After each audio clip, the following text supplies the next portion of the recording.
comienzos de 1976, la posibilidad de la caída de Isabel Perón estaba en todas las bocas. Incluso se hablaba de un futuro gabinete cuyo ministro de Economía llevaba el prestigioso apellido del fundador de la Sociedad Rural. En marzo creció la tensión.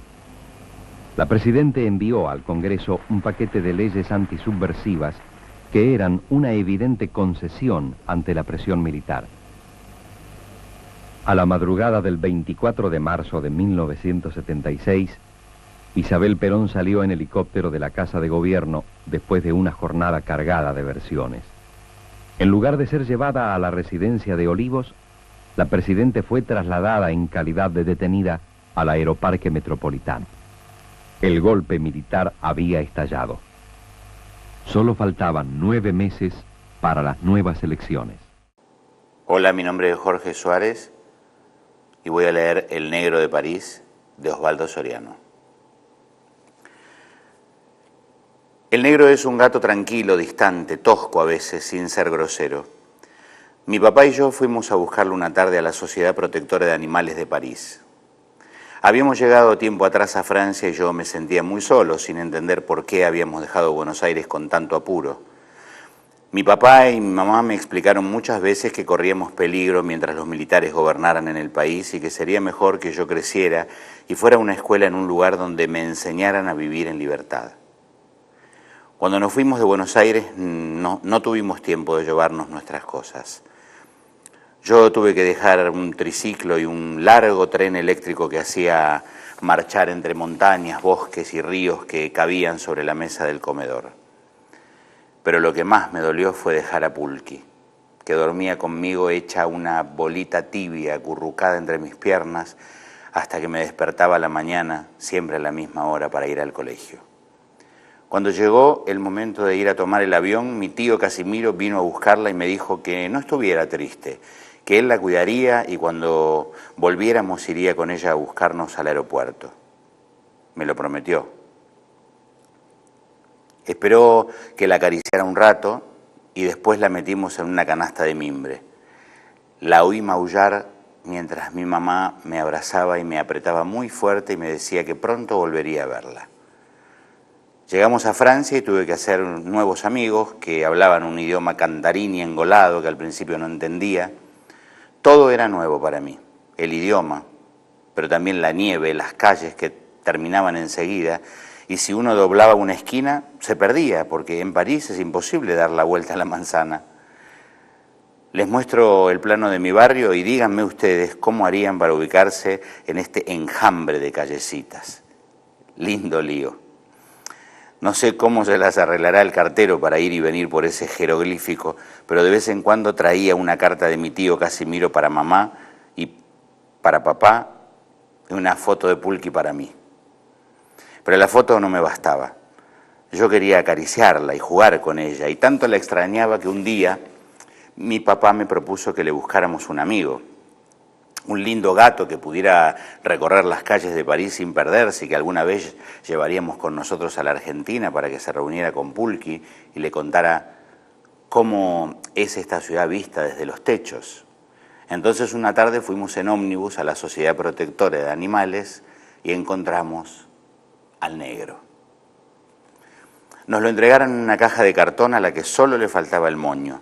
Como los franceses son muy prolijos, nos dieron su cédula de identidad en la que figuraba su nombre, que ya no recuerdo y que él no respondía, también su certificado de vacuna y un papelito que decía que lo habían encontrado perdido en la calle y que tenía 6 meses de edad. Mientras íbamos en el taxi, hice la cuenta. Estábamos en junio y si el negro, yo ya lo llamaba así, tenía 6 meses, quería decir que había nacido como yo, en enero. Decidí entonces que cumpliríamos años el mismo día. De esa manera, cuando mis papás me hicieran la fiesta de cumpleaños, yo tendría que invitarlo a soplar conmigo las velas de la torta y hacerle un regalo como para un gato. En poco tiempo de juegos y miradas que valían más que palabras, me di cuenta de que el negro tenía un carácter calmo, distante, rudo cuando se lo molestaba, aunque nunca llegó a ser grosero. Cuando venían visitas, por ejemplo, echaba una mirada a la gente y si advertía que iban a hablar de cosas aburridas, me miraba y con los ojos me decía, vámonos a otra pieza, que estos son unos plomos. Y nos íbamos a jugar o a charlar a otro lado. Yo no hablaba con él como lo hacían los otros chicos o como mi papá y mi mamá. Nos bastaban gestos, guiños, miradas, movimientos de la cabeza. A veces agregábamos una palabra o un maullido para subrayar, pero en general no hacía falta. Los gatos tienen un lenguaje que no comprenden quienes no aceptan el misterio. A medida que pasaron los años fuimos aprendiéndonos a conocer mejor. Entretanto, yo había aprendido a hablar y escribir en francés y tenía buenas notas en la escuela. Lentamente, sin darme cuenta casi, Buenos Aires empezó a ser para mí una curiosidad que mis padres nombraban con pasión y a veces con miedo. Mis amigos del colegio no sabían nada de la ciudad en la que yo había nacido.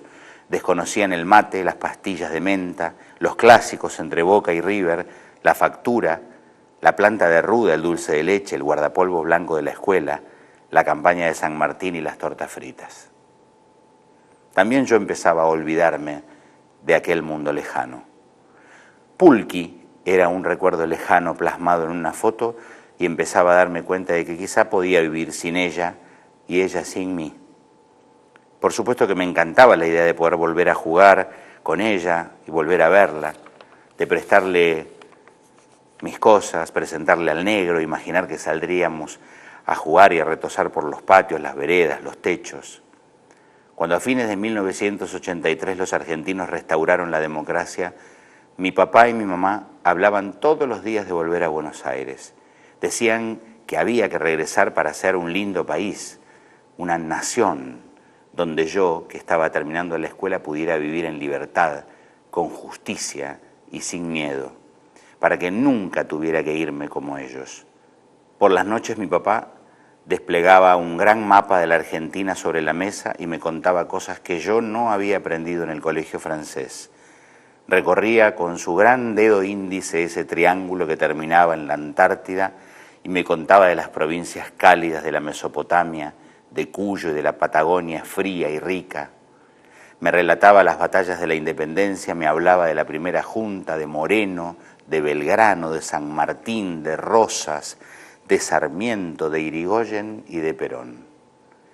Empezó a darme algunos libritos que al principio me aburrían, pero como él me explicaba con infinita paciencia y a veces hasta me hacía reír, fui leyéndolos y aprendí desde muy lejos a conocer el país en el que había nacido. No había en la Argentina dragones, ni elefantes, ni leones de gran melena, pero había tigres de los llanos, peludos gorilas, salvajes unitarios, caciques y hombres de a caballo. Poco a poco mi papá me fue contando una historia larga de desalientos, de utopías, y me decía que yo debía heredar sobre todo la esperanza. Mientras mi papá me hablaba, el negro nos miraba como si la conversación le interesara. De vez en cuando le acariciábamos la cabeza o le rascábamos el cogote bajo la trompa y podíamos oírlo ronronear. Poco a poco empecé a soñar con ese país misterioso y mío que mi papá y mi mamá me hacían revivir todas las noches. No era tan extraño y ajeno como el de Sandokan, ni tan fantástico como el de Tarzán, ni había en él islas con tesoros escondidos, pero era el mío. Y ahora podíamos volver.